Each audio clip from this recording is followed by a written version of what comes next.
They thought I didn't hear her. "She's basically our maid," my stepsister muttered, loud enough for her friends to laugh, but quiet enough to pretend it was a joke. I stood in the kitchen doorway, a sponge still dripping in my hand, my jaw locked so tightly I thought my teeth might crack. She didn't know the eviction notice was already on its way. She didn't know the papers in my drawer carried their fate sealed in black ink.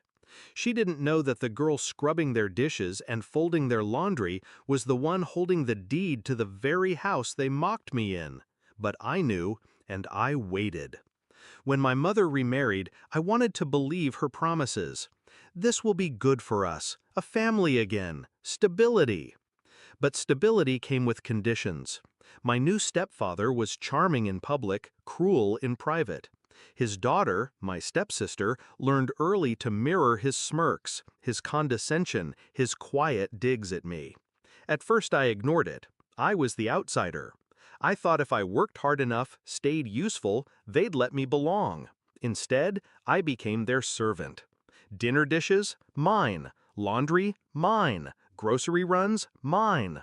When friends visited, I was the girl carrying trays, invisible until I became the punchline. And every time my mother turned her face away, I understood. Blood meant nothing when comfort was at stake. The turning point wasn't their words. It was what I found in my mother's drawer.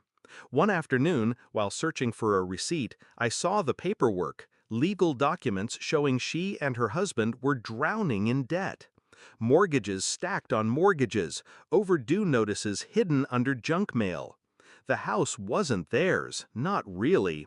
It was a sinking ship they were desperately trying to keep afloat. And that's when I understood. They needed me more than I ever needed them. My job, my savings, the inheritance my father left me, they'd quietly leaned on it for years.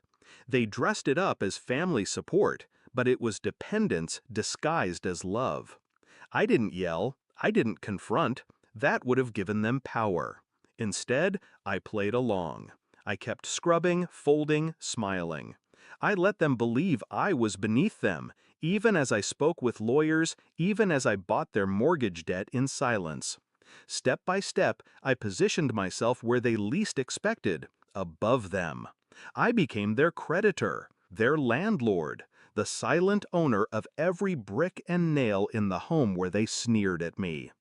It wasn't difficult. Desperation blinds people. I paid off the debt collectors they feared. I signed the papers under a trust they'd never trace to me. Every month, when they handed checks to the bank, they were paying me. I waited, patient, controlled, watching their arrogance grow with every payment they unknowingly funneled into my account. And then, when the balance tipped in my favor, I made the call. Eviction notice, effective immediately. The day it arrived, my stepsister was sprawled on the couch, scrolling her phone. My mother was sipping coffee. My stepfather was complaining about the electricity bill. Then, the knock at the door. I stayed in the kitchen, silent, as my stepfather tore open the envelope. His face went white. My mother's cup clattered against the saucer. My stepsister frowned, confused. "Evicted?" my mother whispered. "But this is our home." That's when I walked in, slow, deliberate. I took the notice from his hand, read it like it was nothing more than a grocery list, then set it down on the table. "Who owns this place?" my mother asked finally, her voice cracking with disbelief. I met her eyes. For the first time in years, she couldn't look away. "I do." Silence. My stepsister's mouth opened, then closed. My stepfather tried to bluster, to demand, to bark about rights. But every paper, every signature, every detail was ironclad. I didn't raise my voice. I didn't gloat. I simply gave them a deadline. 2 weeks. Out. They begged. Not with tears at first, but with manipulation. "We're family. You wouldn't put us on the street. Think of your mother." But I remembered every plate I scrubbed while they laughed. Every insult disguised as a joke. every time my mother chose silence over me. I thought of the girl I used to be, the one who believed love had to be earned with servitude. That girl was gone. So I handed them their boxes, watched as they packed, watched the smirks vanish, replaced by silence heavy enough to choke them. And when the last door shut behind them, I walked through the house alone. My house.